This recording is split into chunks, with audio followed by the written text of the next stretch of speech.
Stories മാറ്റേഴ്സിലേക്ക് സ്വാഗതം.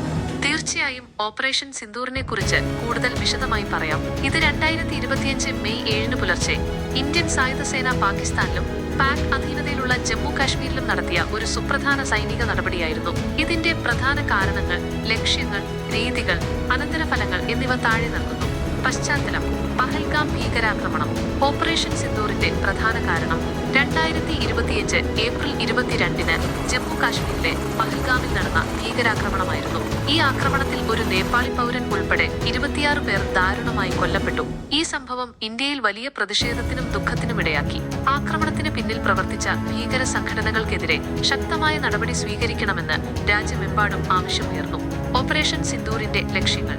ഈ സൈനിക നടപടിയുടെ പ്രധാന ലക്ഷ്യങ്ങൾ ഇവയായിരുന്നു: 1. പ്രതികാരം. പഹൽഗാം ഭീകരാക്രമണത്തിന് പിന്നിൽ പ്രവർത്തിച്ച ഭീകര സംഘടനകൾക്ക് ശക്തമായ തിരിച്ചടി നൽകുക. 2. ഭീകര കേന്ദ്രങ്ങൾ തകർക്കുക. ലഷ്കർ-ഇ-തോയ്ബ, LET, ജെയ്ഷ്-ഇ-മുഹമ്മദ്, JM പോലുള്ള ഭീകര സംഘടനകളുടെ പ്രധാന താവളങ്ങൾ നശിപ്പിക്കുക. ഈ സംഘടനകൾ ഇന്ത്യയിൽ പല ഭീകരാക്രമണങ്ങളിലും പങ്കാളികളായിട്ടുണ്ട്. 3. ഭീകരരുടെ ശേഷി കുറയ്ക്കുക. ഈ സംഘടനകളുടെ പരിശീലന കേന്ദ്രങ്ങൾ, ആയുധ സംഭരണികൾ, മറ്റ് ലോജിസ്റ്റിക് കേന്ദ്രങ്ങൾ എന്നിവ തകർക്കുന്നതിലൂടെ അവരുടെ പ്രവർത്തന ശേഷി കുറയ്ക്കുക. 4. ശക്തമായ സന്ദേശം നൽകുക.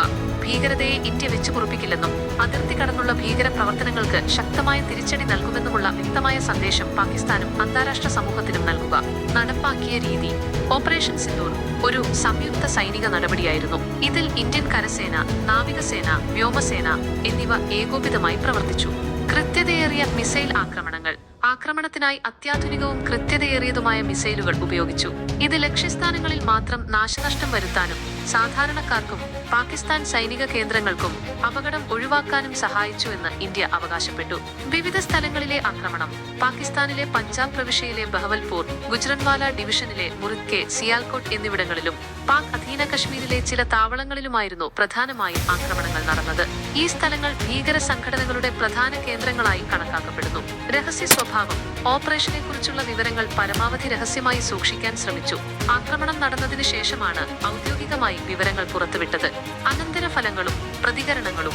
ഇന്ത്യയുടെ അവകാശവാദം: ഇന്ത്യൻ സൈന്യം തങ്ങളുടെ ലക്ഷ്യങ്ങൾ വിജയകരമായി പൂർത്തിയാക്കിയെന്നും ഭീകര സംഘടനകൾക്ക് വലിയ നാശനഷ്ടം സംഭവിച്ചുവെന്നും അറിയിച്ചു.